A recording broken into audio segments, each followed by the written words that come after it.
Hi guys, how you doing, man? This is Malagant and we are going to be talking about Soldier 76 in Overwatch.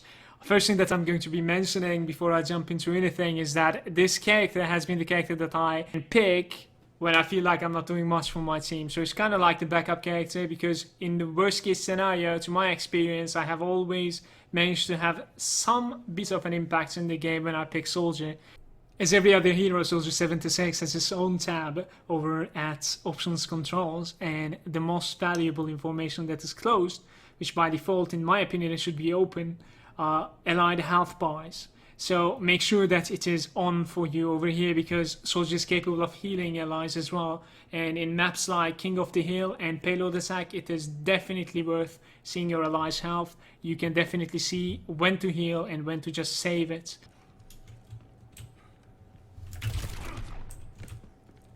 Soldier is capable of using his Helix rocket to basically boost himself further up in the air after a jump. You should definitely consider the fact that this is coming with a huge trade, which is not only putting your ability into cooldown, but also making you take 40 points of damage.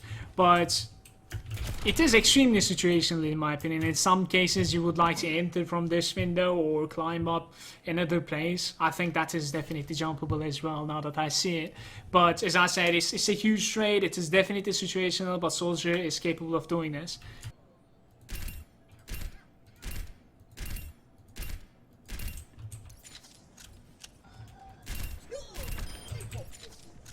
You should be taking your fights in short range or medium range, because in long range you're dealing considerably less damage. You should also remember that when you're headshotting your enemies, you're dealing double damage. The first 5 bullets of your Soldier is always dead on point. So that being said, if you're taking your fight in medium range, if you're taking the fights versus someone that is kind of like strafing, moving, you should be firing somewhat taking breaks. So 5 to 7 rounds, I would say. Take a break and continue again. Your crosshair is giving you quite a lot of information. You can definitely test this out. If you pay attention to the crosshair, it's going to be spreading after a short amount of time when you're spraying.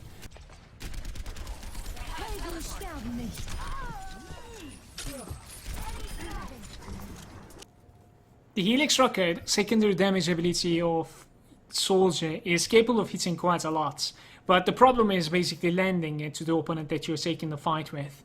But in most cases, if you manage to land it somewhat okay-ish, you will be dealing incredible amounts of damage and you'll be winning that fight engagement in pretty much no time. And that's when Soldier shines anyway. He has insane amounts of burst if you can pull it off.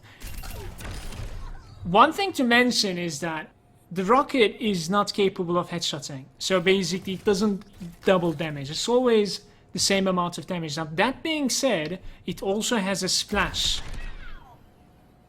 Now, since it's already kind of tough to land it, in most cases at least, the best thing to do, in my opinion, is to pull your crosshair down just a little bit, about like the feet level of your opponent, and then shoot it there. Like, in worst case, even if you even if you fail to hit it exactly on top of your enemy, the splash damage is going to be getting them. And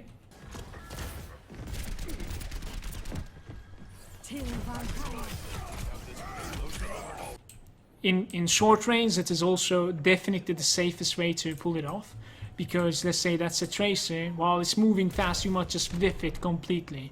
But if you would shoot it on the ground, even if she's there or she's to the right side, she will be taking the damage. So will you, true. But in most cases versus a tracer, you can also tank the damage with your heal and take the fight around this. Soldier's ultimate tactical visor is basically capable of finding the target as long as you have line of sight.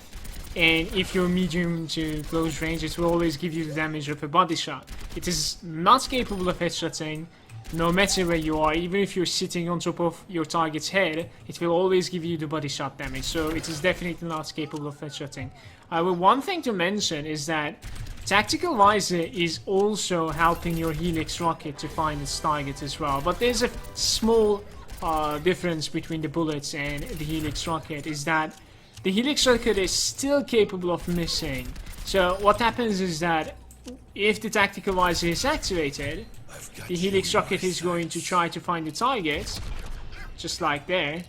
But if the target, like after casting it, if the target moves drastically before the rocket reaches it, so it doesn't really like home to the target, you know, it's not a homing missile, it has still a travel time, so to speak.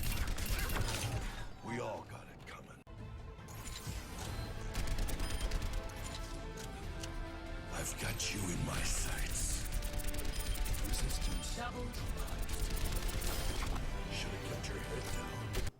Alright, little bit more information about the ultimate is that it's fairly easy to charge if you compare it to some other characters out there, especially the damage dealers.